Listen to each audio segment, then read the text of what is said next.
That's funny. I was just saying how let me know if there are any audio issues in case my mic's muted or something. And of course, my mic was muted. Okay, give me a thumbs up if you can hear me now.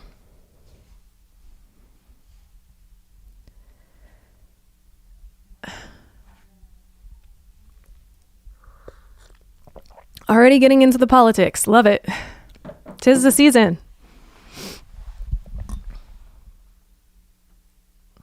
What's up, guys? How's your Wednesday going? Okay, cool. Got the thumbs up. What's up, Savage? Thank you for the nice words on the album, or the soon-to-be album. That's awesome that you already purchased the record. That makes me happy. Thank you. Awesome. Okay. Good. Hello, everyone. Hello, Kimetsu. Hello, Dave. Savage, Rascalon. Nice to see familiar faces. Hello, who?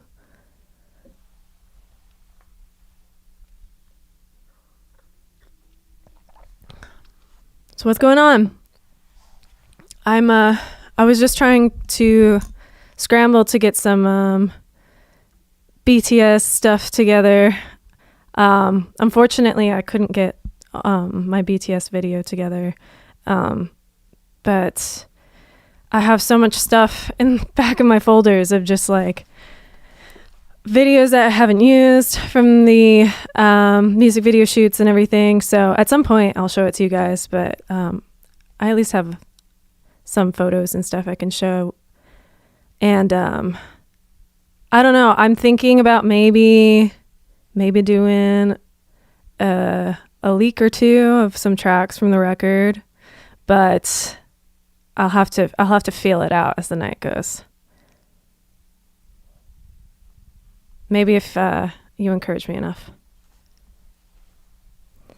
I'm going to wait a little bit to let people come in. I always get started a little too soon and then people start showing up. So I'm going to sip on my tea.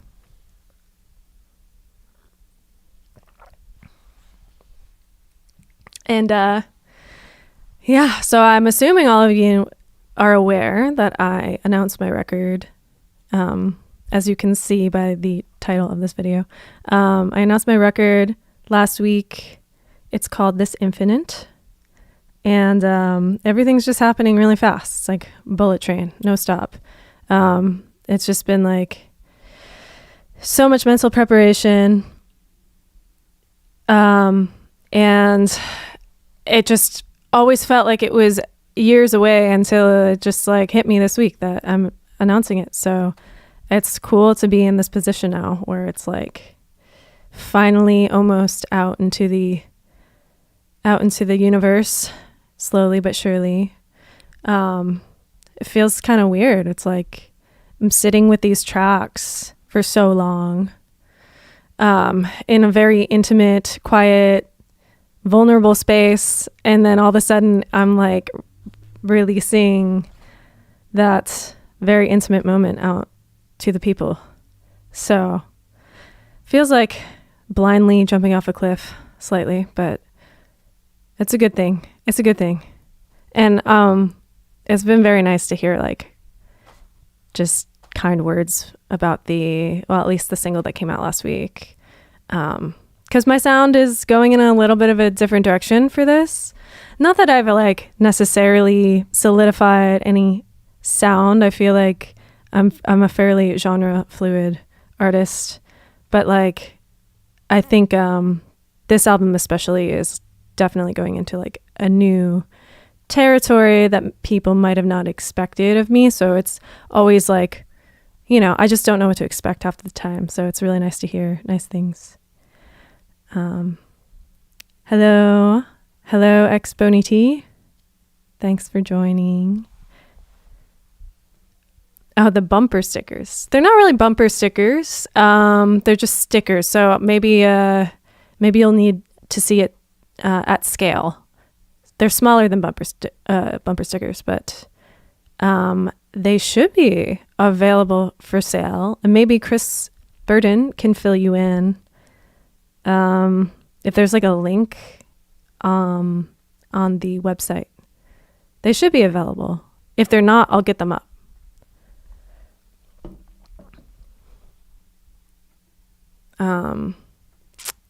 So I guess I can keep rambling about the album, but I got to get my thoughts a little bit together, because this is like, it's just everything that I've been consumed with for, well, I guess I can start by saying I was working on a whole different record this time last year.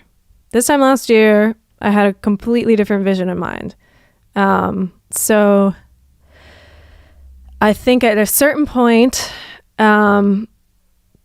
whatever came over me, it just started shifting. And I had songs coming out of me that were not even expected. Like, I would just be done in the studio planning on working on this original record that I had in mind, which is like fairly dark, atmospheric, electronic leaning. And then all of a sudden I would just like bust out kind of like this cutesy indie track and be like, where the hell did that come from? I don't even know. But kind of like looking back retrospectively, I think I needed it at the time. And those types of songs that were coming out of me were a lot more honest in many ways. I think I just really needed some solace from the gravity of things happening around me. So, yeah, I had maybe a couple of those types of songs. And by the end of the fall of last year, I was just listening to this record that I had in mind that I was planning on putting out. I had hoped by this time this year. And then I just realized that as I was listening through the track listing, that there was like a whole nother record kind of wedged in there. And it was only like 3 songs at that point, but they totally were like outliers. And so at that moment I was like, okay, this is a whole new record and I want to go in this direction. And I already like realized what the name was going to be because it was the name of one of the songs, and This Infinite. And I was just like, this is where I should just put my focus on right now. Like, I feel this just inherent urge to continue with this indie sound. And I can't explain it. It just kind of came over me. And I really feel like it was almost like its own entity, its own force, just like insisting that I go in this direction. And I had very little control. I feel like I was like fully in the passenger seat with it in many ways. So yeah, by the end of the fall, like probably December is when I made that decision. So if you notice, it's 12 tracks. So that's more songs than I've written in that amount of time ever in my life. I think it was just like a full purging moment. And I think I just had a lot to say. I have been dealing with a lot internally. And so a lot of it just kind of projected into sound. And yeah, it's crazy how much music I got written in that amount of time. I'm still like, how the hell did that happen? So to get from that point last year, this time, where this album wasn't even in existence yet, the thought of this album wasn't in existence, to where I am now, where I've already announced it and like I already have songs out. It's pretty crazy. I'm still like in shock a bit. So yeah, I'm kind of processing.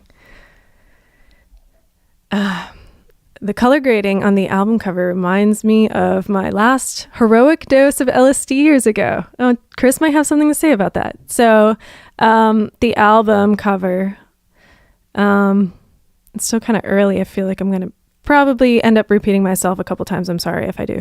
But yeah, the album cover was taken by my partner, Chris. He is my partner, my business partner for music website as well. And he's been taking all the photos for this project, and he he'll probably have things he wants to say about it in his own terms. But yeah, we took this cover together, and he had an eye for color that day. Yeah, he was really trying to bring out that life that maybe wasn't exactly there, because we were in that location in wintertime. The grass looked kind of dried out, and I don't know, we just kind of like brought it to life. Hey Daffodil, welcome in. And I know people have had a lot of questions about the album cover. Actually, I heard from someone on a comment on the Eternal video that people have been like chatting about it in the DDS and the DDS what do you call it, fan club. So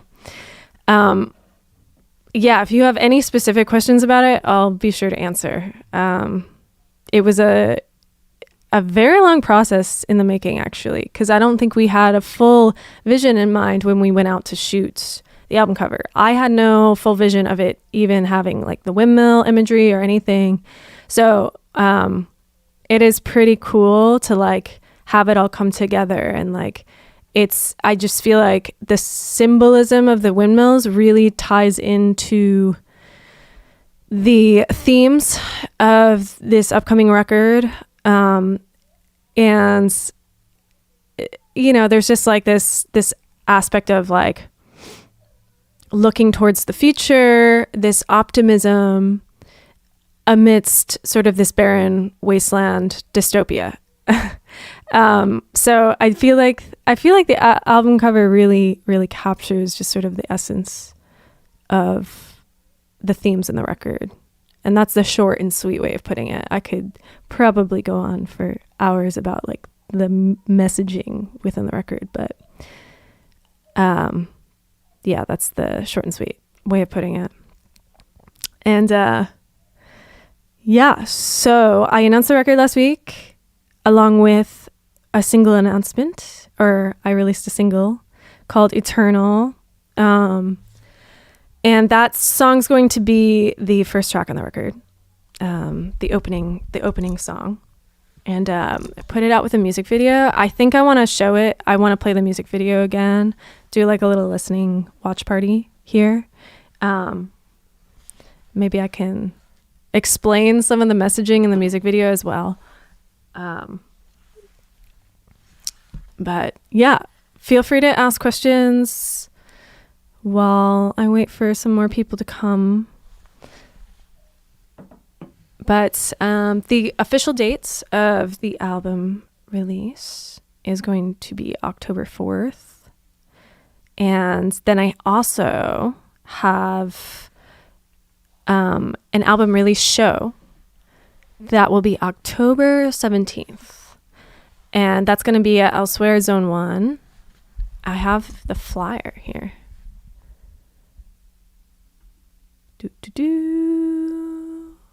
Uh-oh. There we go. This is a flyer.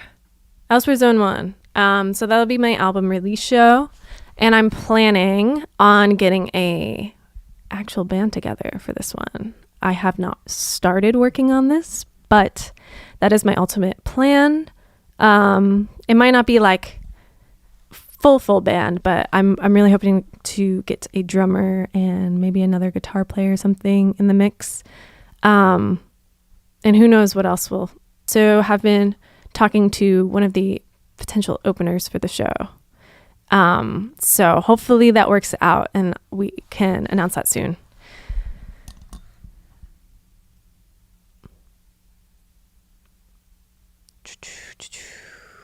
Okay.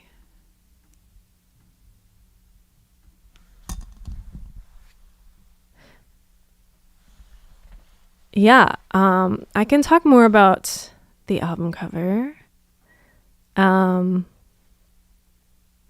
Yeah, Daffodil. Yeah. It feels like sort of a continuation of Us Ephemeral in terms of utilizing futurism greatly.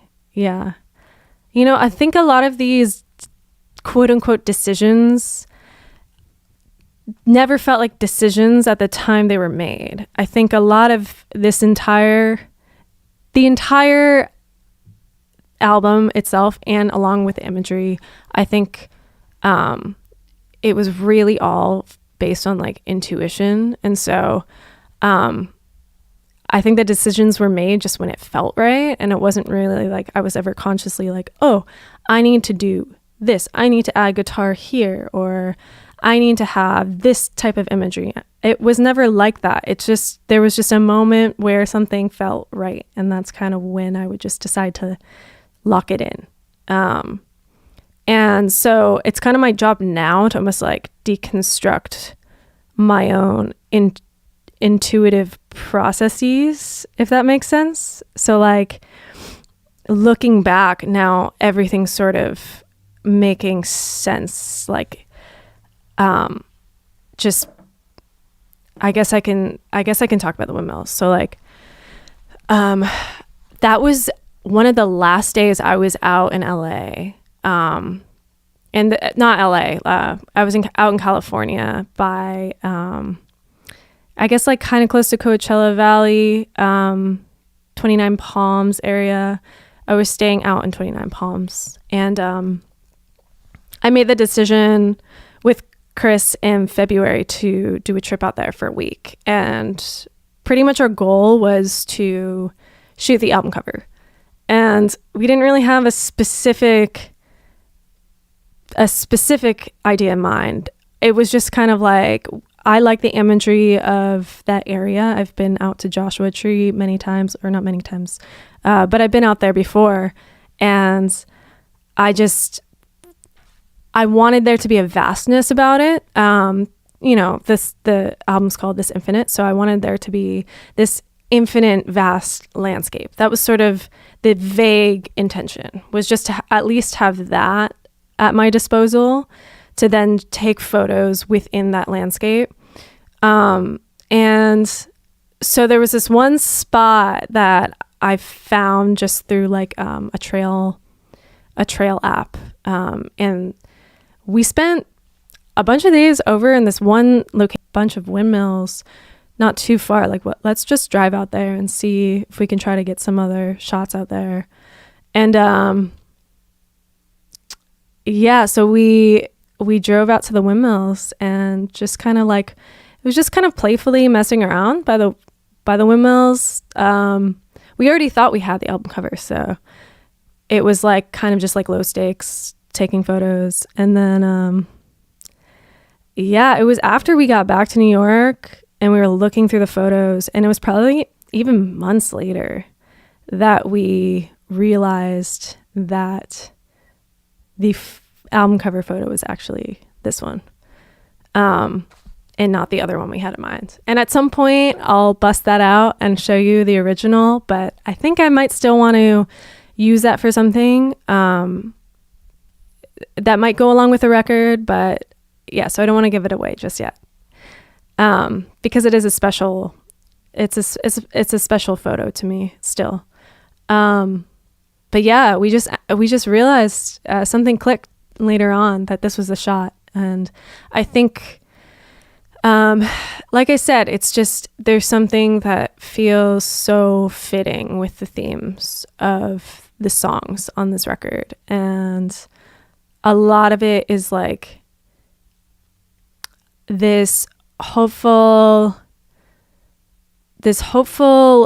sort of like almost dissociative state that you can get in when you are trying to sort of like numb yourself of the darkness in the world and the darkness of the current moment. And so you, despite sort of all of the darkness that could be there, and despite maybe like even the world seeming like it's falling apart, there's like this glimmer of hope towards the future that you kind of cling to. And maybe it's almost like toxic positivity at times. Maybe it's not always a positive thing. And I talk about that in some of the songs, where it's like, sometimes it's really not helping your cause to like live in this sort of blissed out and dissociative state because you're not really fully in reality. But so a lot of it's almost like this commentary towards myself, where I'm like choosing to be sort of like in this blissful oblivion, in order to just like cope. And so I would say like, I think the expression on my face is really important in this too, because I'm just like, I'm looking towards something ahead of me. And that's like kind of just the world I choose to live in. And I think the fact that like the grass isn't fully grown and like there's this, I'm still in like this desert landscape. It's also kind of like, that's the reality. That's the reality that I'm actually in, but I'm not choosing to sort of focus on that aspect of reality. So there's layers to this photo that I could probably continue to talk about, but I would like you guys to hear the album first and to maybe make your own connections there too, because it's coming from me and it's coming from these feelings I have, but it could mean something different to the people listening. And that's what I love about art, because it's like I could have a specific feeling or intention going into something, but someone listening or someone taking in the art can have a completely different experience, and that's cool, and that's their experience. So I don't want to maybe talk too much about it, and so that I can let you guys have your own experience. But yeah, more pinback. I think that was my last pinback cover. I am not like a pinback head. Like, I don't know their entire discography, but that one song was very important to me, and it was a really fun one to cover. So, but I would love to potentially do some more covers of other artists at some point once I have my time back. That would be great. I actually have like a playlist of songs that I would like to cover at some point. So we'll see. It's always kind of like whenever I sit down and then just the inspiration strikes. So, yeah. Desert Hot Springs. Yes, that's the exact location. I couldn't remember the name.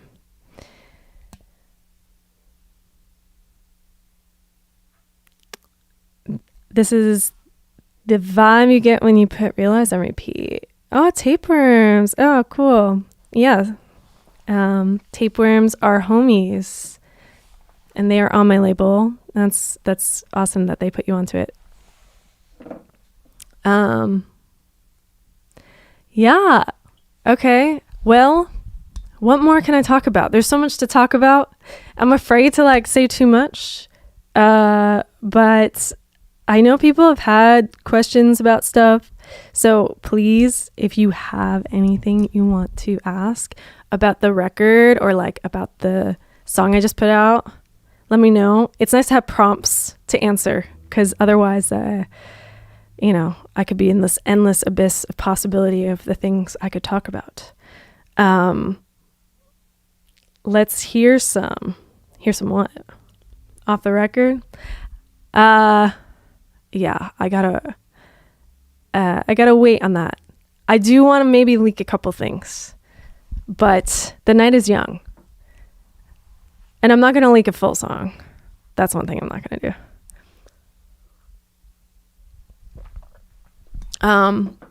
But I would love to watch the music video with you guys. We could talk about that. Thank you, Pat D. Yeah, I'm really excited for it to be out. And it's very soon. I will say that I got a couple singles coming out before the record. So you'll be able to hear those songs before the album comes out, which is good. And I haven't really made the official announcement about the collaborations I'm having on the record, but if you look at the track listing, you can see it. So I can announce that here, which is cool. So I'm officially announcing, if you haven't seen already, that I'm going to have a Pearly Drops feature collab on this record.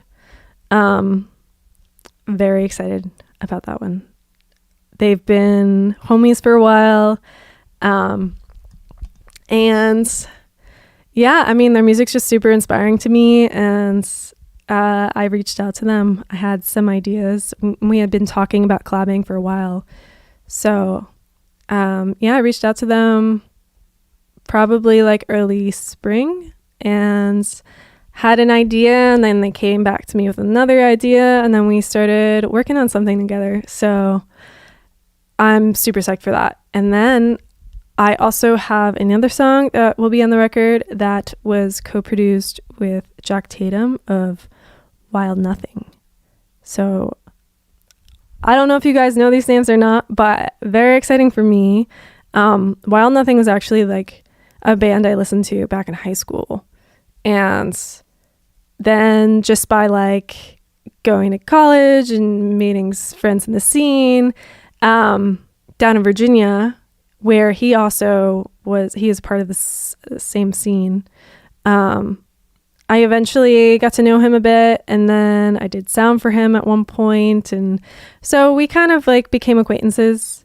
And I just knew that he had been doing a lot of production work lately, and I needed someone who was really tapped into that really classic indie sound, classic indie dream pop sound. So I reached out to him because I had this song that I just wanted to add a little bit more polished energy to.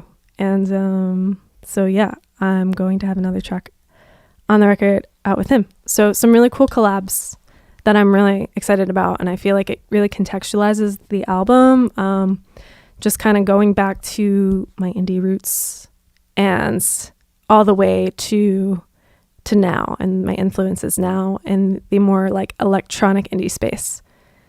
So yeah, I'm sad I can't play the tracks for you just yet, but soon enough.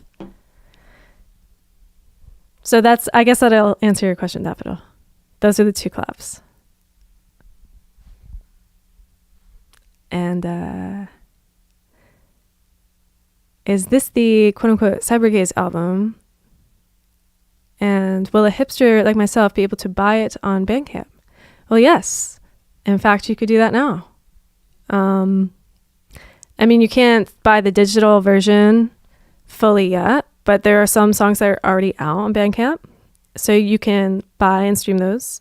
And then also my album is available for pre-sale on vinyl, on CD, and on cassette. So you can do that now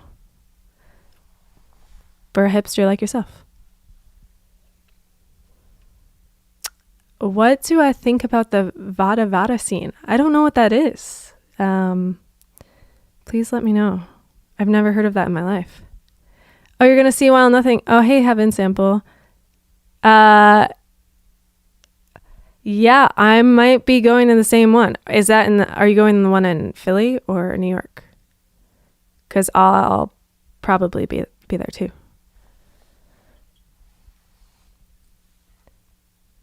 Wild Nothing Nocturne is a personal classic in my music collection. Yeah. No, Wild Nothing's great. So good. Getting Girls 21st Century Shania. Question mark. I don't know. I guess we'll find out. Will there be a deluxe edition like the last one with remixes? TBD. Some more stuff down the line for sure. But I can't say for certain.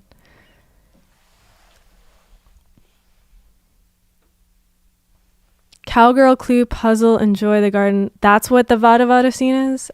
I didn't know there was a name for that. That's cool. I'm glad there's a name for some of that stuff. I feel like it's kind of hard to find maybe like a genre name for a lot of that stuff coming out. I don't know if I fit into that though. Would you say I fit into Vada Vada? Is it a sound or is it a scene? That's what I would like to know.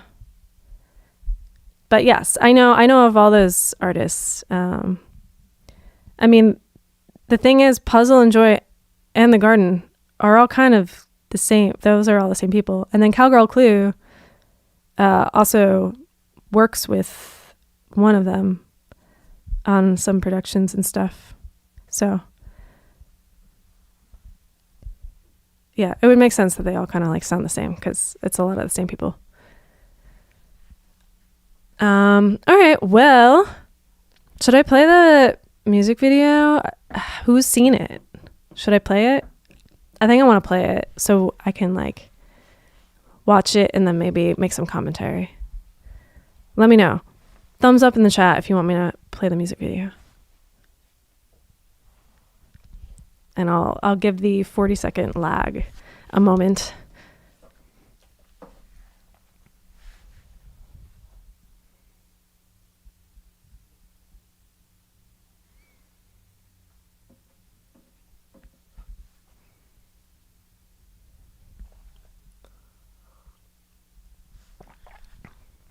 Okay, I got one, play it, so I'm going to do it.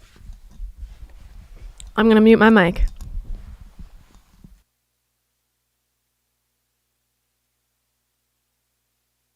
Oh wait, I do have a forewarning. This file is massive, and if it starts lagging a lot, I might have to stop. But we'll see.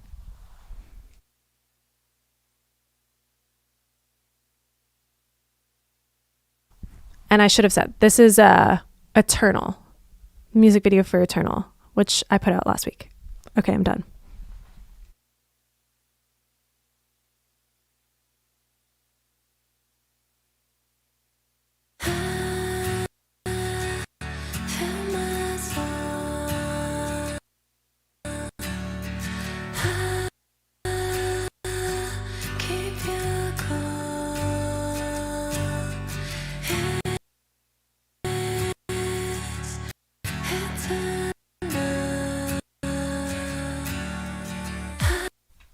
It's glitching out.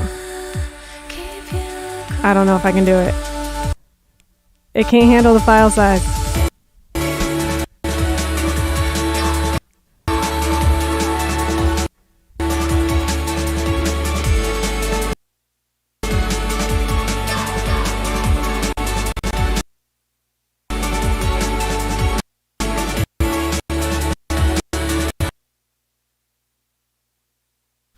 Okay, I don't want to put you through that. God damn it. It was working okay before. I think maybe I can try to try to load up a smaller file size, but unfortunately I think the audio got a little messed up on that one. Let me see if I can do it real quick though.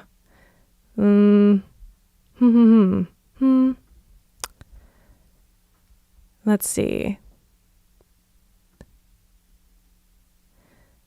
Okay, H.264 is always a little bit easier for computers to handle. Yeah, I mean, when you export in ProRes, this is what happens, guys. Okay, I'm going to try this. I'm going to try this real quick. I'm sorry, I should have done this before.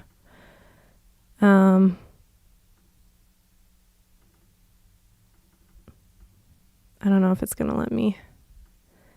Damn it.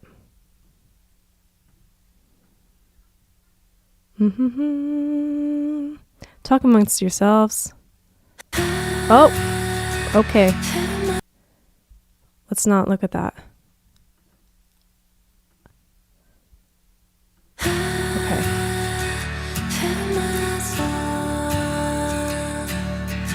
Lots of technical difficulties here today. But that's just the fun. That's just the fun of going live. Right? I hope I'm not making you feel less of me right now. Okay. You can see it, but you probably can't hear it yet. I'm assuming. This one seems to be okay. So, oh, you can't hear it. Well, Let's start that over. Oh, hey, Roche Corp. You came in just in time for all the technical difficulties. Okay, it works. Okay. I'm going to try it again. I'm sorry. I told you I was rushing before this stream to get everything together, so I'm a little scatterbrained. Let's try it again. And I want to hear it too, so I got to change one setting. Okay. Let's do it. Let's fucking go.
Thank you.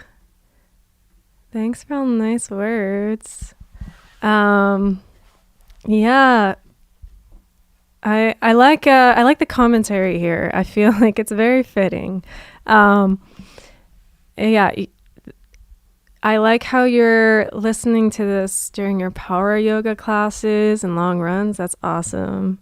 Dissociating in baths, yes. Long drives, sunrise, sunset, astral projection. These are all the things I was. This was the intention for sure. I think you guys fully understand the message here. Yeah. I mean, what can I say about this song? You know, I will say that I did want to write something that felt like a continuation of Us Ephemeral to some degree. I felt like the message there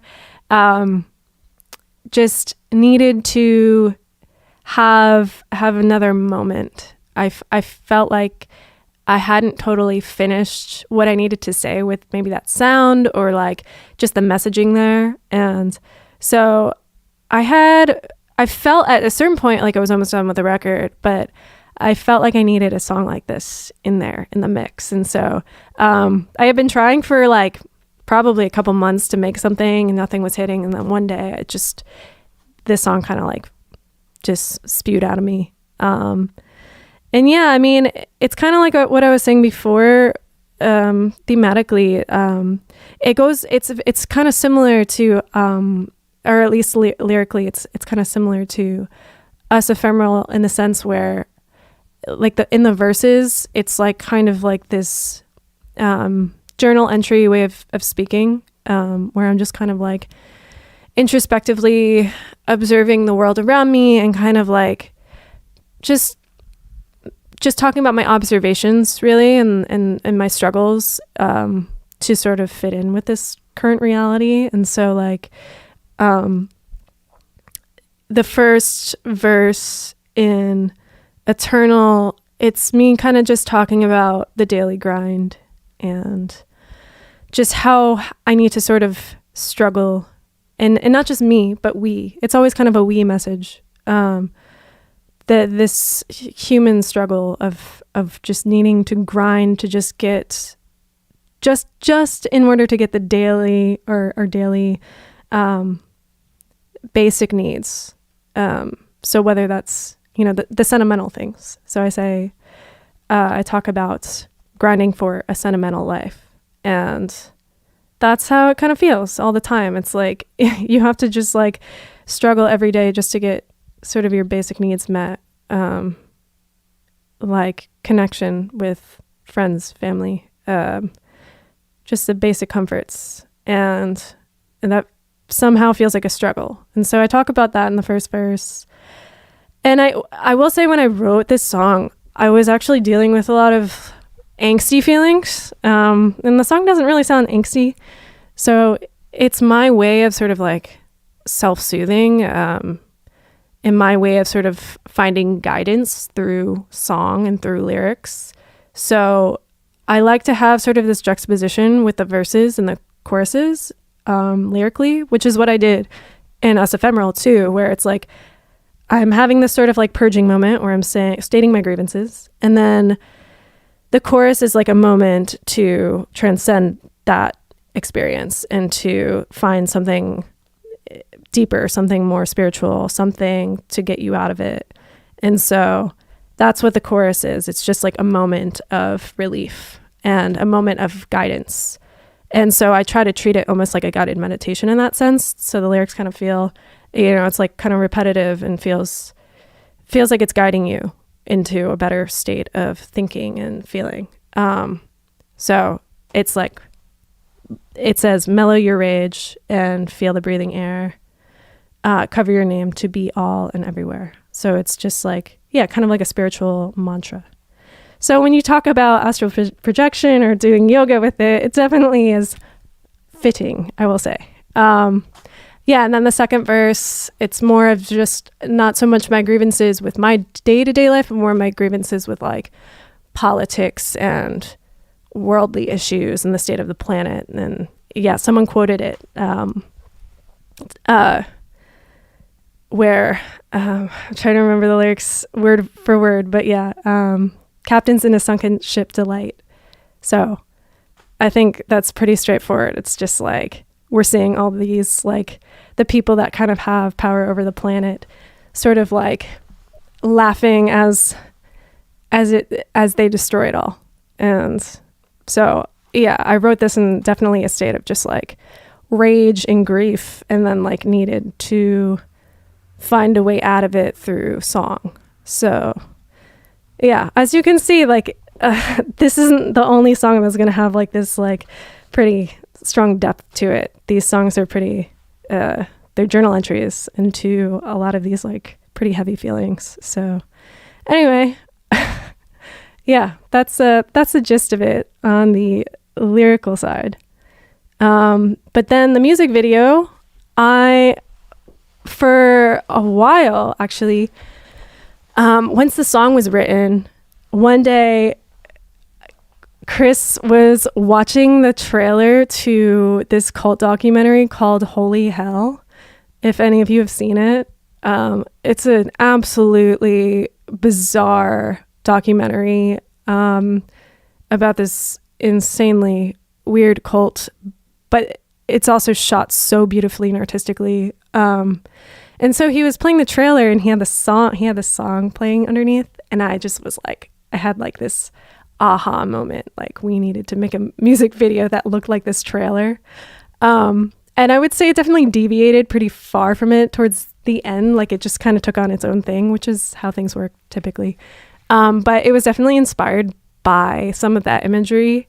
And I wanted it to sort of feel like, you were kind of joining a cult with all of those mixed emotions that you probably would feel. So it's like, this just elation, this feeling like, oh, we've solved the problem. We're reaching this higher plane. We're absolving ourselves of all these bad feelings, human feelings. And then, just like it, I wanted to kind of give a little bit of this feeling of like almost delusion, dissociation, toxic positivity, just a bit, just like tinges of it. I did want it to feel sort of like utopian and like, have this escapist quality to it, but I wanted to have like little moments where it felt a little bit more menacing, like me reaching, pulling the viewer in, like maybe there's a moment where you need to come back down to reality a little bit because you can get sucked into those moments. So I don't know. I didn't know if people would catch on to that, but it seems like people caught on to the culty energy a bit. So yeah, I hope you want to join my cult now.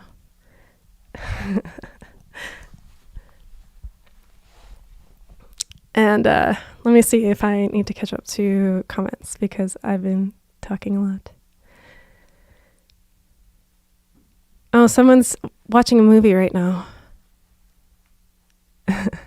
You should definitely watch your movie if you paid tickets to go see it. You can always come back to this. It'll be archived.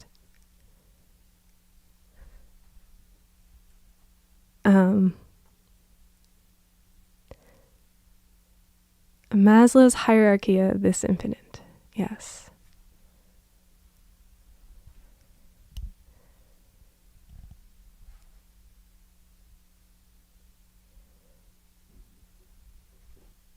Sweet. Awesome. What is my cult called? I guess it's maybe not named as of yet. I mean, it's the cult of Vitesse. But it was funny because me and my friends, when we shot it, we were definitely trying to like get in character. And there's like one shot you can kind of see very briefly where we're all sitting on a log talking. And it was funny because me and my friend Marcus, we were like trying to take on the persona of like two cult leaders trying to bring in their students. And we were just rambling, but like I made a couple of statements that have now just become like something that we just repeat all the time now. So I was talking about like how our cult is all about reaching the higher plane, upwards to the omniverse, which is like, you know, that would be like the highest state of being, is entering the omniverse. And so our cult is about reaching that higher plane of existence. And so I've been using that term a lot, the omniverse. And then I just had a moment where I said out loud, I said, you need to enter the portal. And then they said, what is the portal? And I said, well, fear is the portal. And then everyone kind of looked at each other and like kind of got this nervous shake, like, ooh, that's like a pretty heavy statement. So then we started repeating that phrase a lot. So fear is the portal is like a big mantra of ours. But it's funny because even that line itself connects to certain lyrics in this album, about sort of like, you know, falling into the fear and, you know, sort of like floating downstream, to quote the Beatles. So, which I do believe in. It's just like, you know, sort of confrontation towards the things that scare you, allow you to sort of grow and maybe learn more about your own existence in some ways. So yeah, those have been our go-to quotes that we've even been talking about like getting matching tattoos, but I think that might be a little far. We really do have basically a cult. Like my friend Kat in the video, she was saying how it's so funny that everyone's talking about us hanging out like it is some cult, but we're just literally acting like we would on any given day together. So you're really seeing the day-to-day life of me and my friends. Fear of the portal is good. Not fear of the portal. Fear is the portal. That's the difference. Yeah, I actually have been playing this song live. So I have this one down. I will definitely be playing this one out. It's a fun one to play live for sure.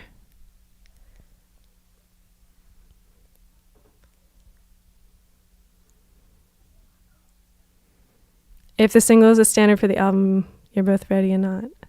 I mean, I'll say like, I deviate from the sound a bit, but like there's a common link between all the songs. I think if anything, you'll find that I get actually a bit more into like indie leaning, an indie leaning sound, less of that maybe drum and bass influence sound a bit, but there's definitely a universal sound and definitely universal themes throughout the record. Like this is fully a concept record for sure. So yeah, if you're both ready and not, that makes sense. Ready for your transcendental self-actualization in the omniverse. Oh, beautiful. Yeah, see? It's working. It's working. Join me. Flushing your fear down the mother toilet. Or follow it. Follow it. Oh, no.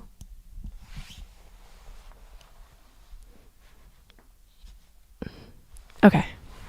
I don't know if my headphones got unplugged or my mic, but we're good. Do you think your musical internal exploration will ever end or keep evolving? I will say that there's probably no way it'll ever end, because I think this is sort of just an extension of the way my mind has always worked throughout my life before I became an artist or a musician. Like, I think this need for self-exploration, but maybe like spiritual exploration, trying to find answers, trying to understand my mind more and my fears and my anxieties and what it means to be human. Like, it got to the point where this way of thinking actually made me almost neurotic, if that's the right word. Like, it was just, I would be in like mind loops of just like trying like to understand existence, and to the point of like bad anxiety for a very long time. But now I think it's almost like using art to delve into these thoughts is a more healthy option for me. Like, I don't have to go into these mind loops as much. I can more have like a purging experience with it. So I'm not like feeding into it, but I'm more just using it as like a tool for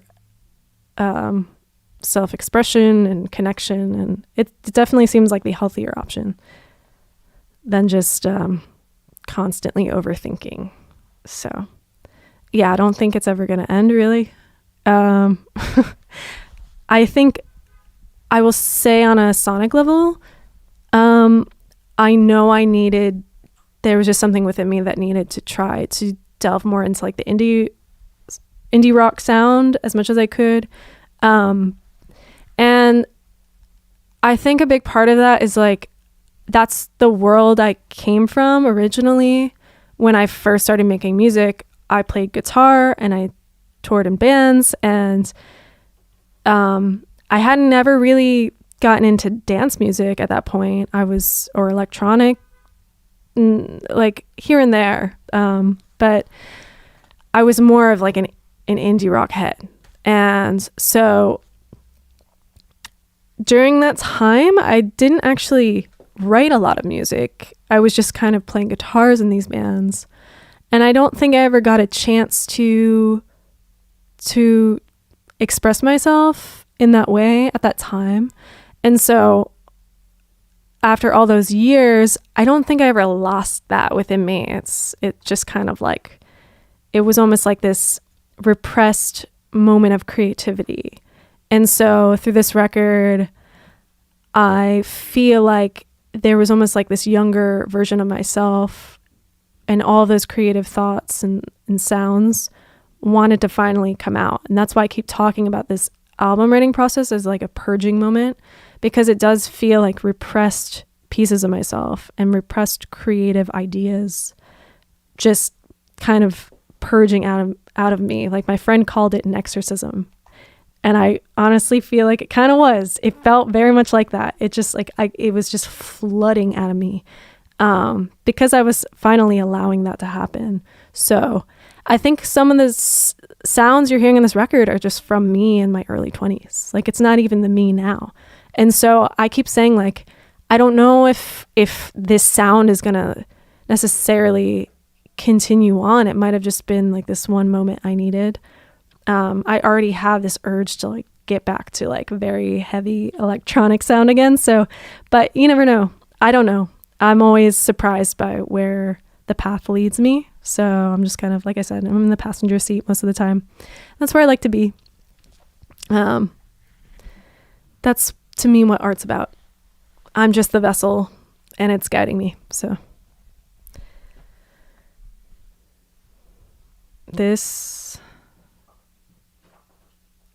okay. Oh, I keep seeing this skibbity thing, and maybe I'm like a boomer. I don't understand it. If you want to explain what this skibbity thing is, please let me know. My voice has a strong ASMR quality. Oh, maybe that's how I'm going to make bank. That's nice of you to say. Yeah, I'm a little soft-spoken, so that's probably why. Catharsis is very powerful. Yes. Yeah, I mean, I have so many thoughts about all of this.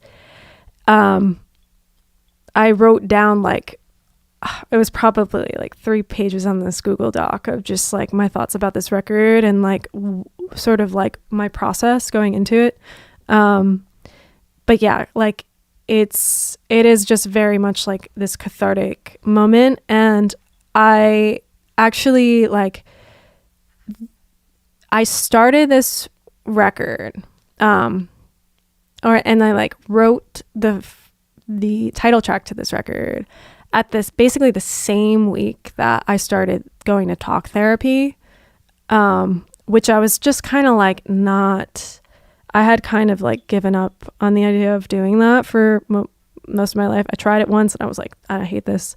But I got back into it this year, and just as like a way for me to become more comfortable with just talking about my feelings even, and like just confronting it and accepting it for what it is. And like I'm not like good at journaling because it requires I don't know, I just have to like remind myself to do it, and if I have to remind myself to do anything, I forget. So I'm not good at journaling. And so I was like, well, I know that journaling's an important thing to do, just to get your thoughts out there, just to, you know, have those cathartic moments. So I was like, I could probably just kind of do that through talk therapy. So talk therapy kind of became like my weekly way of journaling my thoughts. And in doing that, I think it has really helped me creatively, because now it's like I'm not getting down to the studio and having all these emotions that have been bottled up for days, because I think that can be too much sometimes for making art. It's like when you just have too much there, it's overwhelming. Like it floods your system, and it can become paralyzing almost on a creative level. So I just wanted to get into almost like a practice of letting things flow through me a bit better. And I think in doing that, like that's how this record kind of took shape. It was in part through going to these talk therapy sessions and becoming more comfortable with not pushing my feelings down, but just letting it flow and letting it exist for what it is, and not placing, you know, much criticism on it. And so that's how I went about writing this record too, just like not placing too much criticism on a sonic idea that just popped out of me. Because I think in the past it would be like, oh, I don't like this. I don't like what I'm doing here. I don't like this melody line. It feels too cute. It feels too soft or something. I just didn't go there. I didn't let my mind go there. It's kind of like whatever just came out of me first must be honest in some way, because I'm not there. My executive functioning isn't there to get in the way. And so a lot of these songs are almost like first take ideas for that reason. And I'm kind of realizing that's like the best way for me to approach music. I think there's just a lot more honesty that can come out, and a lot more real, raw emotion that can come out that way. If you want to be in this cult, you are more than welcome.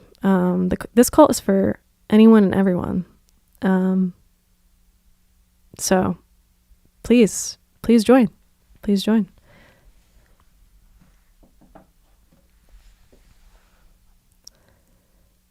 Skibbity is heads coming out of toilets. The scene from Trainspotting versus Radiohead, the band, directed by Michael Bay. I am not following. I'm going to have to look this up. I know this is something that like 10-year-old boys are into. I know that.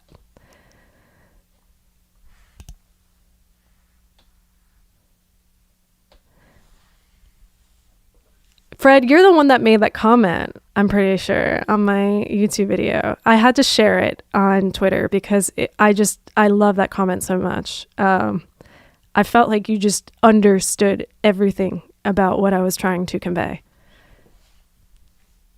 You even added an orbital reference there. That was great. That was amazing.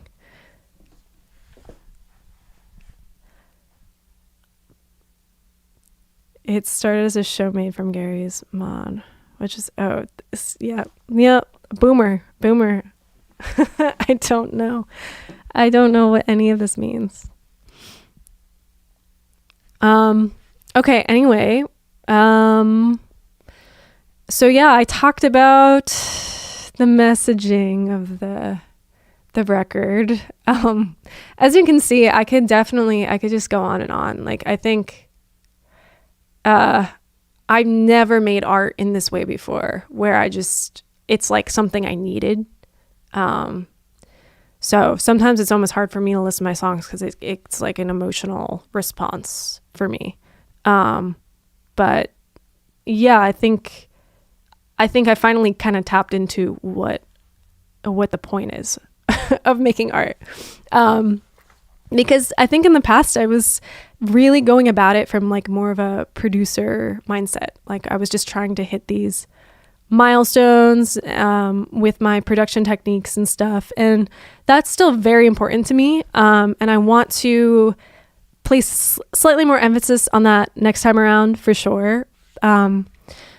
But I think I've realized, like, you know, art is for all of us. And it should be a form of therapy at the end of the day. More than anything, it should be just a way of us to let our feelings flow through us. Let these, you know, feelings are just energy. And if we don't let it flow, it just gets stuck and it weighs on us and it drags us down and doesn't allow us to connect. It creates a wall, it creates a barrier. So art really, in any form, should be a therapeutic tool to let that energy flow. And so I'm learning more and more about that. It seems almost straightforward. It seems like, yeah, duh, that should be what art's about. But it's easier said than done because it takes a lot of confrontation. And it takes letting your guard down and being vulnerable. And that's very hard. That's very difficult. And especially when you're putting your art out into the world and then people are going to say mean shit about it, that makes it much more tricky. But yeah, it's about kind of like that ebb and flow of like letting your guard down and then kind of bringing it back up when you need it. You know, you do need to have thick skin once it's out there. Yes. So now I'm reeling it back and applying that.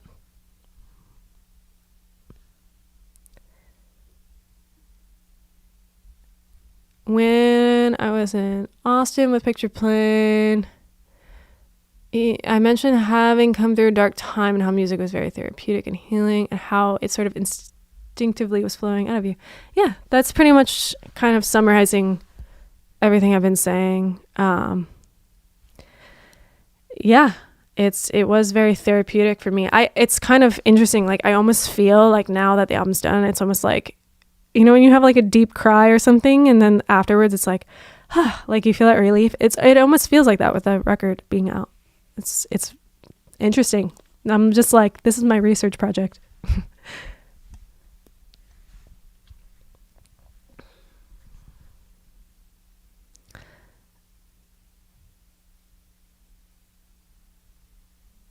That's cool. I'm glad people chill out to my music. You know, I did, before I ever thought I was going to be a musician, because that wasn't in the cards for me. Like I just didn't see myself being a musician up until I was like 18. And then I decided I want to go hard with it. But yeah, I wanted to probably go into therapy or something. And so it's cool because I can like still kind of follow that path, I think. I think art should serve a purpose for sure. I'm always trying to figure out how art can serve a purpose. Because I think there's a lot of art out there. And I don't want to be too judgmental, but I do think there's a lot of art out there that feels more like a vanity project thing. It just doesn't connect with me personally. So that always kind of makes me start asking that question. Like, well, is there a place where art can actually hold purpose? And then when I approach my art, I'm kind of going about it in that way where I'm like, it's a purpose. It definitely serves a purpose for me, and hopefully it can serve as a purpose for the people listening to at least like get in a better state of mind for a moment in time. And the music I love to listen to does that for me. And a lot of it's like ambient music and stuff. So yeah.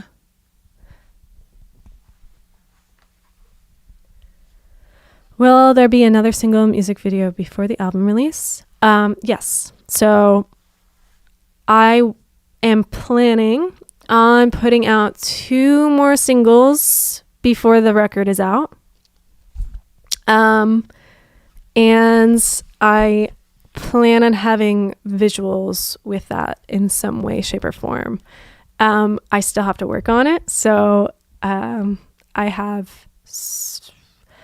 have, you know, some mountains to climb ahead of me, but I'm excited because I have some ideas flowing for them. So I'm not going to say what songs are going to come out as singles. I think I'll let you wait to be slightly surprised on that one. And the full album's dropping October 4th. So not too long of a wait. To be honest, I just decided today officially that I was going to put out one other song as a single, but I just had this moment, again, trusting my intuition, that I want this album to be more of an album experience. So I already have a couple songs already out as singles. So I didn't want to give too much of the record away. I think I want it to be listened to more in full as a record. So I'm just going to put out 2 more after this. Still a fair amount of singles out before the record's out. So,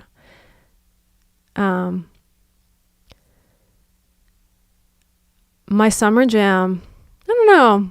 I'm going to be perfectly honest with you.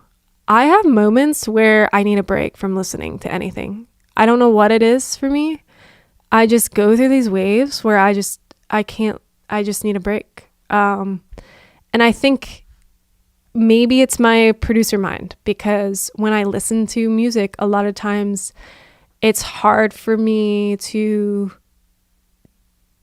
even get into like a non-thinking state, because I'm like dissecting songs and I'm like wondering how I could kind of approach my music in that way and stuff. I try to get into the artist's mind, and I don't know. I think sometimes I just need a break. And I also I work as an audio engineer, and I think after this record, it was just like so much active listening. The sound of silence can sometimes feel like a novel experience. And I sound really lame for that, but I go through these like it's always like a brief pocket of time. And then the second I'm done, I'm just like swallowing everything whole, and I'm just listening to a ton of stuff again. And that's what I was doing last year. It was just a fully like absorbing time for me. I was just listening to so much new music. Not to say that I'm not listening to anything. Like I would say a good summer track. I mean, the new oh god, my brain is gonna probably misfire right now. Jesus fucking Christ, what is their name? Oh, the new Confidence Man single is fucking fire. It's so good. That's a great summer song. I will say that one's really good. And I mean, new Picture Plane track that we released on Music Website. I'm not even doing this as like promo. Believe me, I don't do that. I don't like being disingenuous. That song is so fucking good, and I had been listening to it a bunch before it came out, just because he was sending it over to us. And I think Picture Plane is onto some really, really dope shit. I think he's in this new era that's like really inspiring. So that's a big one on my list. I mean, I've made like a playlist with my top songs of 2024. I mean, I'm like a big James K fan. If you listen to James K, she's amazing. She put out this trip hop song last year. It was a collab that's just insanely beautiful. Just like mind melting. And she has another song out called Anti-Star that she put out earlier this year. That's really good. Yeah, she's one of my favorites. Let me think. I don't know. I gotta look at my playlist. I should share it and maybe do some digging to get myself back in the music absorbing flow.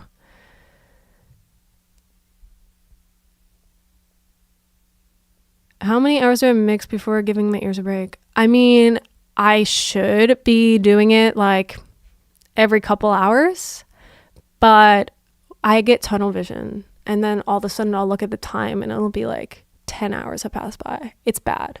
I know that I fuck up my ears doing that. So don't do what I do. Take breaks. Yeah. When I'm in producing mode and everything, time goes by so fast. It'll be like 12 hours sometimes. And I'm just like, how the fuck did that happen? Yeah.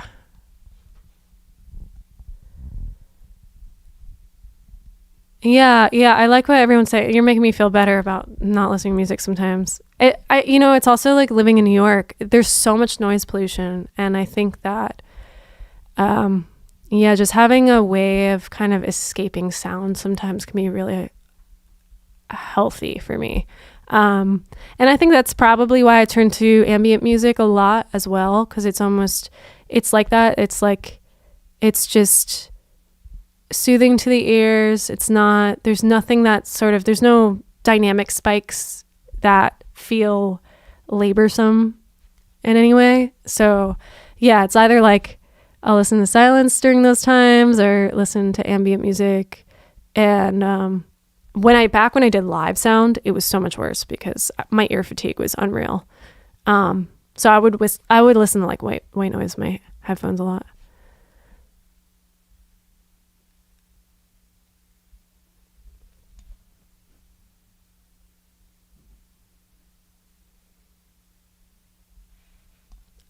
Many versions of my songs. Oh yeah. I mean, like I said, this album was a little bit different.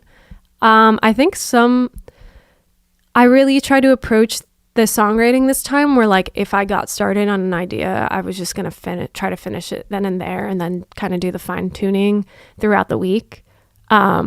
Because in the past, like some of my songs took months to make. And it would be like an idea that would just kind of be dragged on and then changed into a different idea. And I think a lot of that has to do with the fact that like you're not really you are not static as a human. Your emotions are changing day by day, hour by hour. And so if you are treating music like therapy, and if you are letting these emotions flow through you and sort of be transduced into sound, if you're spreading that process out through months, you're just going to be going through all these different states of being, and your sound's going to shift. And so what would end up happening to me when I would spread songs out for that long is like I would have so many iterations of one song.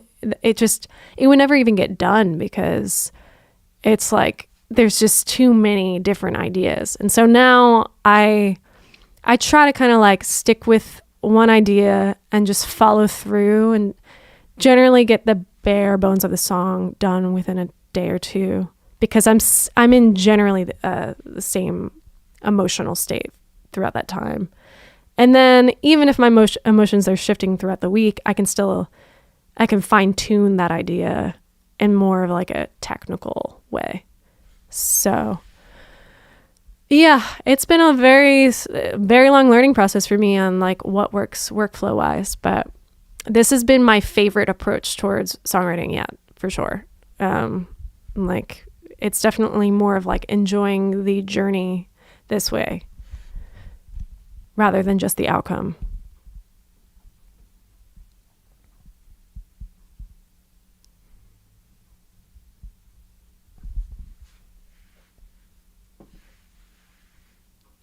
Music people need to not music at times. If not, we risk having breakdowns. Yeah, I'm glad I found my people here because it's kind of true.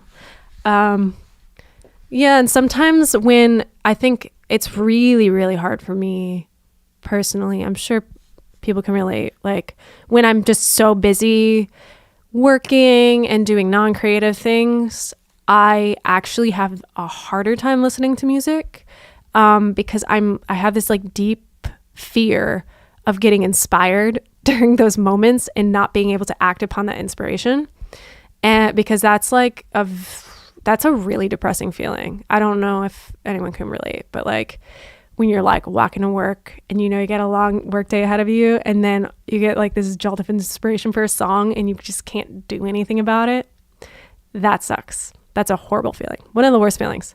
So I think sometimes I actually avoid listening to music for that reason, or like certain types of music, maybe not ambient, but like certain types.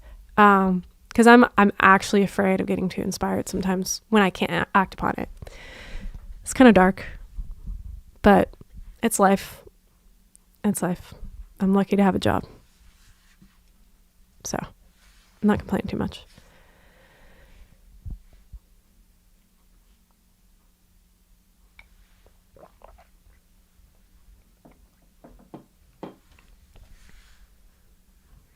Yeah. Oh, the voice note thing. Yeah. Yeah. I feel awkward sometimes doing stuff like, I'm getting better about it, but like, coming up with melody ideas. Yeah. I have voice notes of me kind of like lightly humming melody ideas. I never actually go back to it though. That's the thing.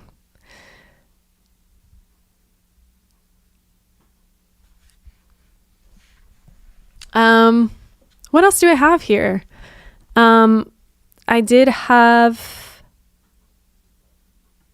oh, I got rid of the art. Oh yeah, here's the Eternal artwork as well. This, we didn't really showcase this as much. This isn't like the imagery for the album, but we actually took this photo like a week before the song came out. And we actually, I don't know if anyone here lives in Queens, New York, but we took this over at Forest Park, if anyone is familiar with Forest Park. And it's my favorite park in New York, because it feels a little bit more like an actual, like, it has trails. It has like slight hiking trails, because that area is actually built on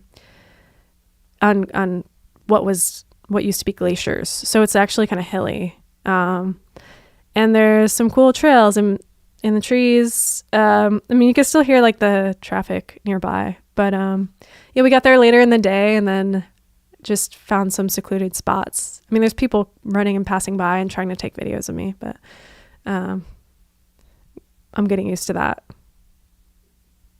Voice note app of choice. I just use the voice note app on the iPhone. But if there's something better, please let me know.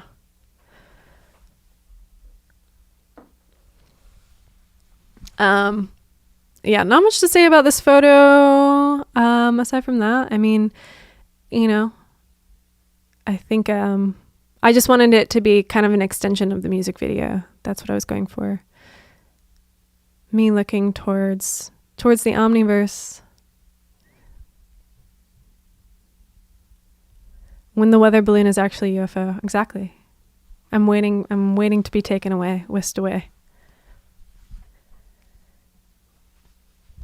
And I did have like a couple BTS photos, but I wish I had more for you guys, but you know, there's Marcus. It's his birthday today. I doubt he's in the chat, but it's Marcus's birthday today. This is the spot where we filmed in New Jersey. Believe it or not. Okay, this spot here where I'm on the rock, and well, we'll see it again. Where I'm on, I'm in the woods. Sorry, I can't talk. Where I'm in the woods and I'm on the ground with all the greenery around me. That right here, that was taken, and here was taken in my backyard of the house I grew up in. Fun fact. It's where I used to catch salamanders and build forts. And it's cool because Us Ephemeral was also taken up in the town I grew up in. I think I like bringing it back to that world because I think that was like my first place where I could kind of have those moments of transcendence or connection with nature or any of those things. So I like showcasing that in my music videos. Yep. And my mom I'll take some photos at some point. My mom she's insanely obsessed with like yard work now that she's retired. It runs in the family. And she's just made these winding trails in our backyard. So you can kind of see the trails by me. That's part of the trail she made. And then here is in Jersey, this very secluded area in Jersey that I found through some forum. And it's like empty all the time. Every time I've gone, I've been there 3 times now. And beautiful watering holes, waterfalls. So everything you see in the music video, it's like kind of just really captures exactly what the vibe is. It like very little acting involved. It was very serene and tranquil, and yeah, good times with friends.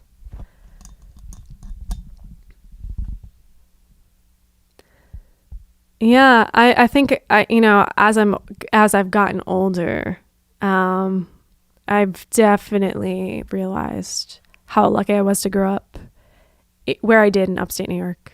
I had like a very good educational experience out in nature, and like being able to have like a level of autonomy when I was a kid too, to just kind of go out there and explore and not have supervision.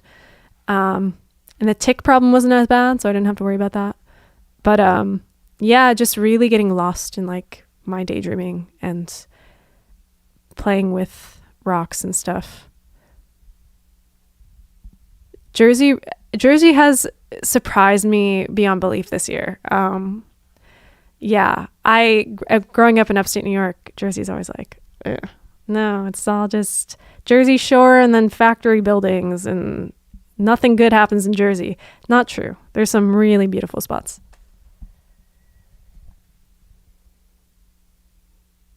Oh my God, yard work should be a genre. I should. I've been looking for a new genre term. That might be it.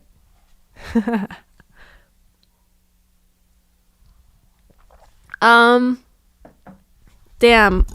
What else can I say? Well,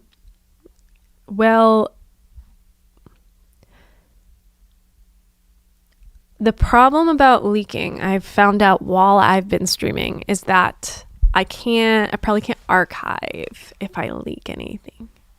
So I feel bad about that, because I definitely want to archive this so other people who couldn't make it can watch. Yeah.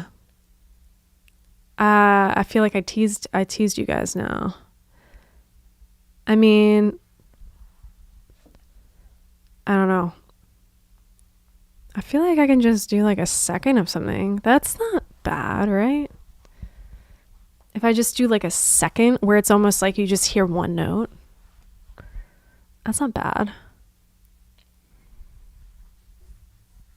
Someone's gonna dare me. Oh, here's the delay again. People keep using the term solar punk, and I'm loving it. It feels fitting.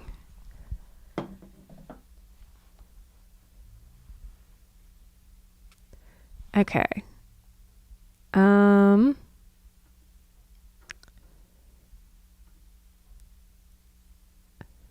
Yeah, I'm so nervous to share anything. Second 10-minute stream after where I play a snippet. Yeah.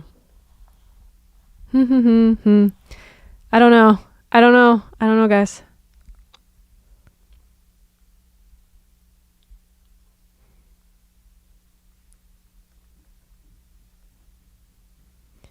I still might do it.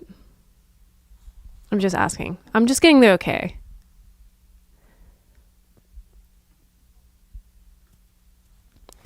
Oh, shit. You just reminded me. Yeah, I have another show coming up. I don't have the flyer on here. I have another show coming up soon, actually. And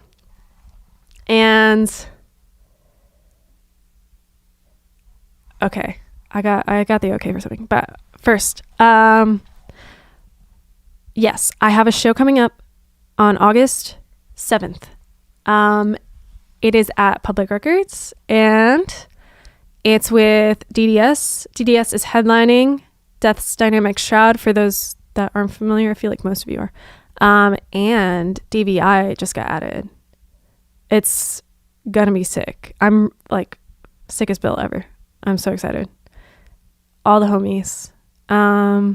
It's a Wednesday, which kind of sucks. I know. But yeah, I will. Here you go. I won't really play much here, but if you can make it out to my show, you'll get to hear a new track or two. So that's where I'll leak I'll leak the full song. Okay. I'm going to leak like a second of something, but it's more of like an album interlude.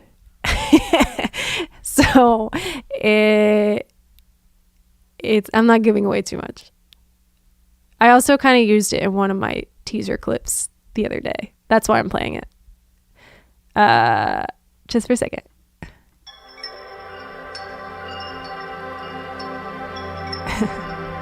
See, it's not giving away too much.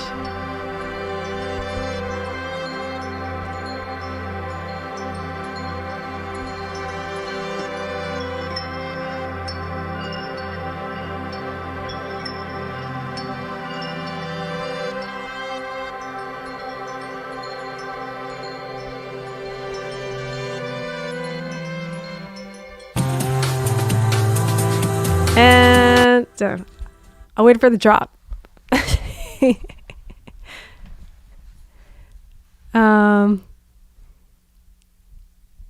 Yes, that's really not giving away too much.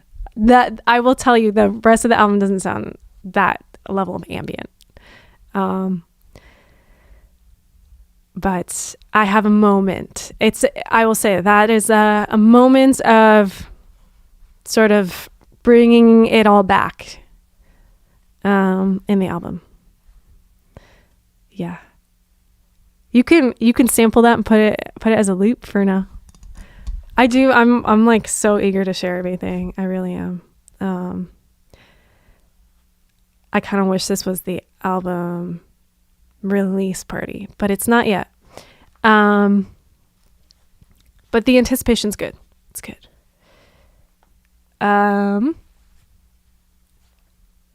Yes. Yeah, you guys can make it like a vaporwave track out of it. That's probably enough to like really slow it down.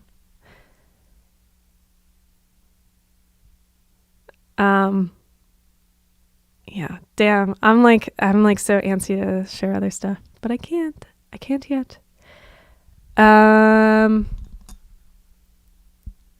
Yeah. Any questions? I'm like pretty much an open book right now. Yeah, there's just so much that's still planned for the summer. Still gotta shoot some music videos and get ready for the next couple singles coming out. It feels weird because I haven't been writing music now because I've been focused on releasing everything, but I'm dying to get back to writing some stuff. I have some new ideas, and I still have, for those who weren't here earlier, like I kind of explained how I was working on a different record this time last year that I have been working on for a while. So I have so many songs tucked away in my folders, some of which probably won't make it on the record. But yeah, I was really working for a long time on this more like dark, atmospheric electronic record, and just all of a sudden started writing these like more indie leaning tracks, and it took on a whole mind of its own, and then by the end of the fall I decided to just start working on a whole new record. So now I'm kind of feeling like I want to circle back to the other album I was working on, and I have some ideas, and I'm feeling very antsy to get back to it. And yeah, I'm gonna start. I can't say that I have remixes ready to go, but I have some ideas for remixes right now. And I'm getting things kind of prepped to get that started. So I have ideas for it, and I have people in mind for the remixes. So yeah, I would definitely expect some remixes at some point. I'm not going to say how soon, but at some point.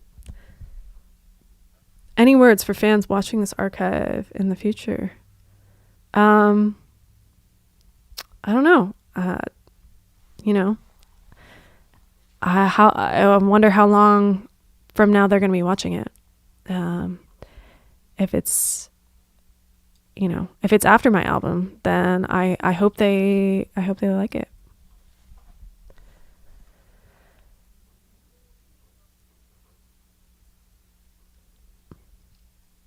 So the other record is already half done, potentially next year. We'll see. I have to say, when you're in album mode, it's a sacrifice. It's everything else kind of like becomes peripheral. And so I missed out on a lot of family time this year. I missed out on a lot of friend time this year.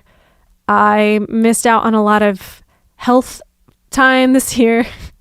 I kind of like got out of my good habits at points. So I'm trying to just like get back in a routine again, start, seeing friends and family a little bit.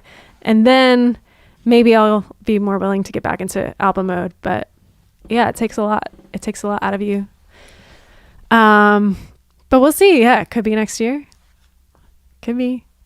But I do think that I have some new ideas, and it might kind of start molding itself into this whole other thing, and it could take a little bit longer. But, I'm not going to just like not release until then. I'll probably put out some singles and stuff. So,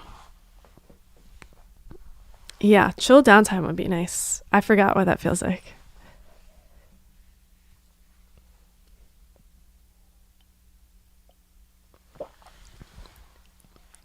Oh, thank you for stopping your job to watch the stream.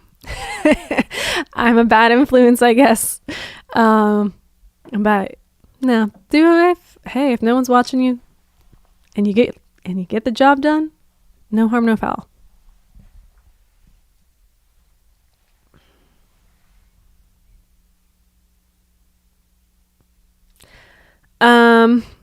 Anyway, getting a little late. And I have many things to plan for. So feel free to ask me questions. Otherwise, I gotta do my laundry at some point. I keep forgetting to do that. This is what I'm saying. I think I need like a month or two to get my shit back in order.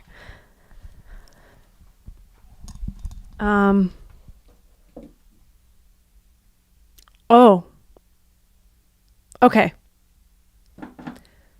I'm going to announce this now. I'm going to be doing a test press giveaway. Yes, you heard it first.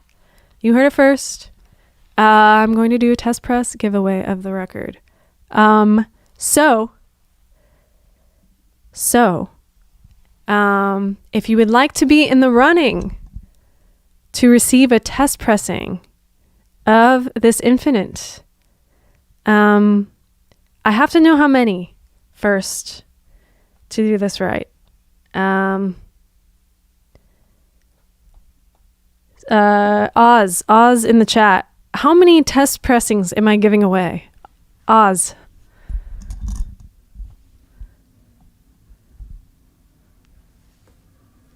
Hold.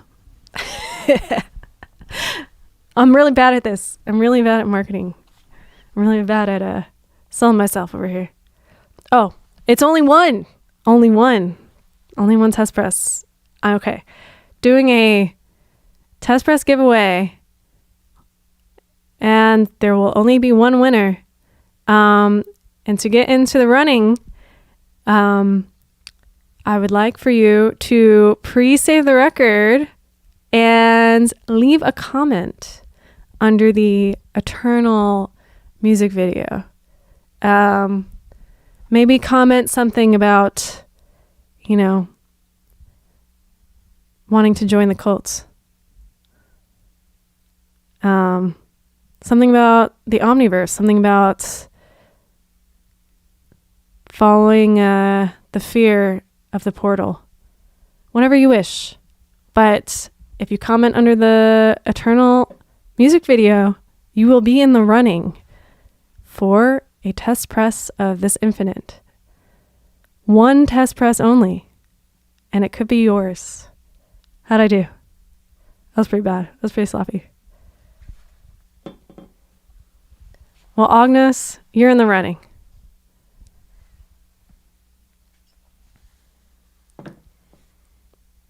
And winners will be announced TBD. Yep. And you'll be in the running to join the solar punk cult of Vitesse X. Previous comments will count. Right, Chris? Oz?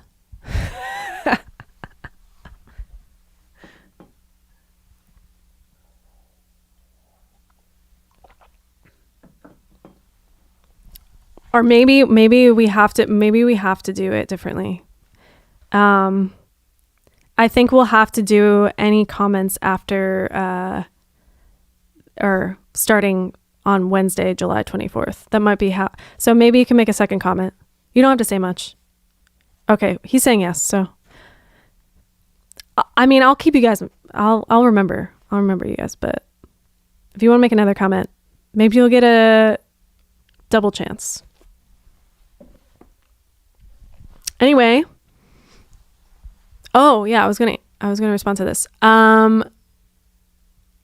You were thrilled that I went to George Albrecht for the Realize mix. Haven't seen the name since Lansing Dryden days. Yeah, I wanted to work with George. He reached out to me a while back to just saying that he wanted to work together at some point because we have a lot of mutuals. He's worked with my good friends Donzi a bunch, and he also has worked on a lot of the classic dream pop records and stuff. So I had kind of been waiting to reach out to him until I had some songs that felt like it would be right for him to work on. And yeah, so Realize was the first time I was like, oh, okay, I'm going in this more dream pop territory. George will be perfect for this.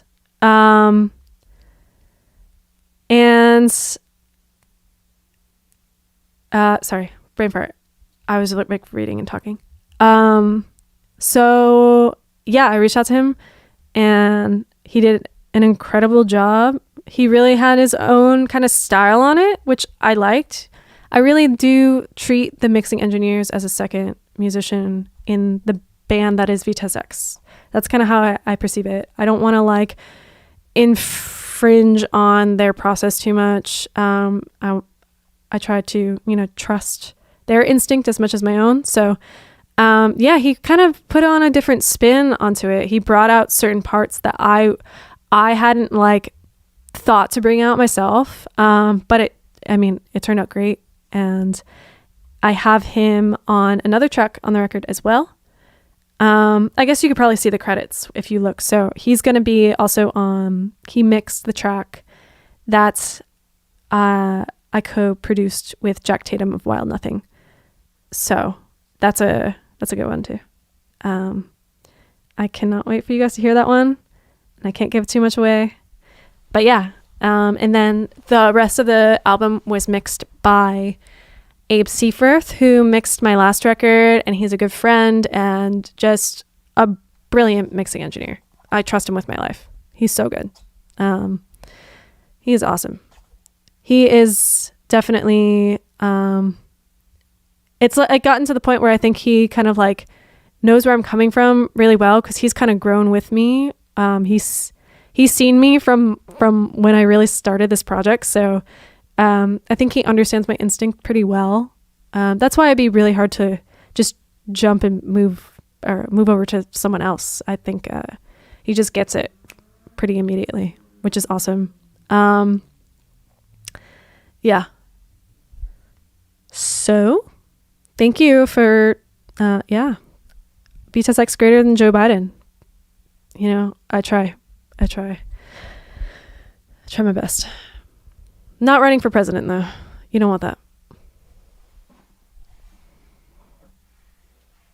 Or do you? Oh shit. Anything else? Any other questions before I call it a night? Take my dog out.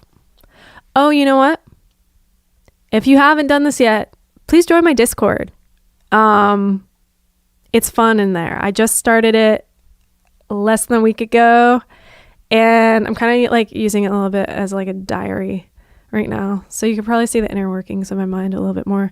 But it's fun. I'm just like, you know, I love these streams. It's great for me, and I just feel like I can really explain myself a lot better. There's so much more nuance with how you can explain things when you just have more time to explain it.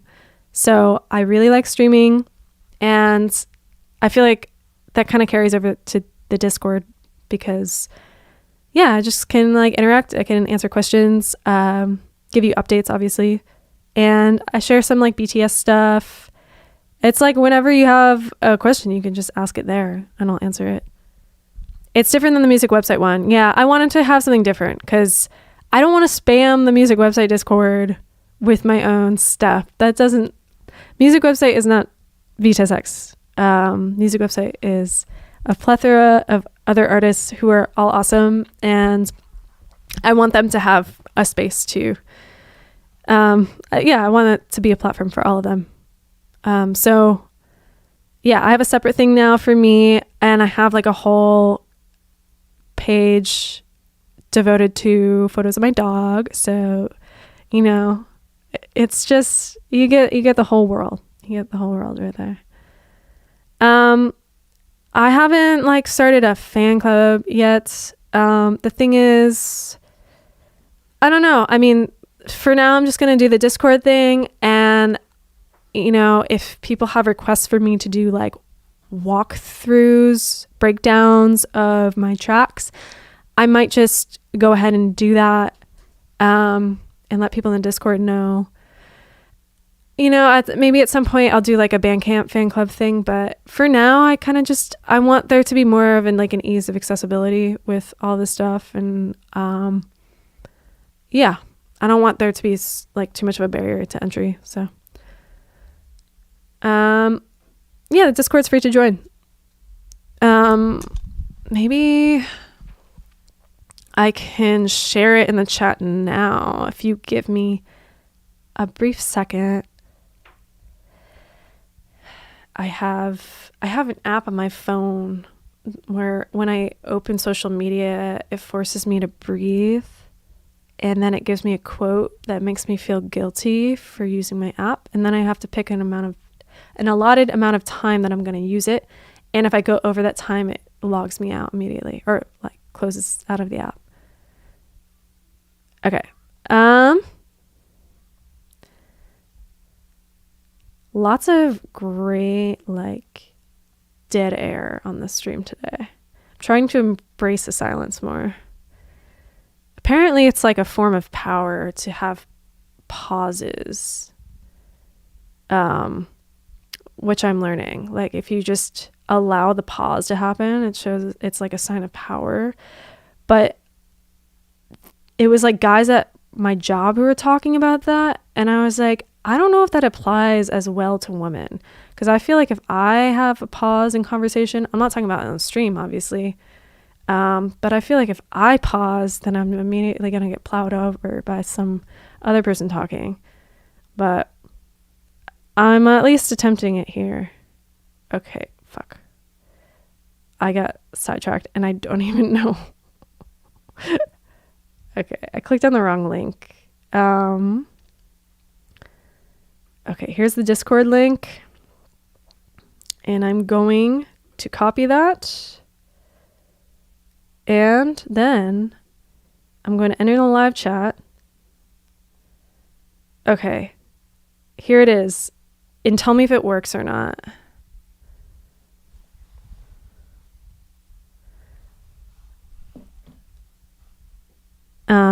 But yeah, I think it's a good place for me to just kind of like give you updates, share some BTS stuff. And I don't know. I mean, it'll feel more just like a place where I can have a direct form of communication with everyone, because social media, like the standard social media, Instagram, Twitter, there's like definitely a disconnect sometimes. And it's just like, yeah, it's just hard to have like actual dialogue. You know, it's just like people commenting under you. Yeah, anyway, so I like having more of like a free-flowing space, and people can share photos of their dogs. And I have like, yeah, I have a section where you can show photos of nature and whatever. So, yeah. Anyway, that's about it. Yeah, make sure to comment on the Eternal music video if you want to win or enter a chance to win a test pressing. And if you're in New York, come to the show on August 7th. DDS, DVI, and me.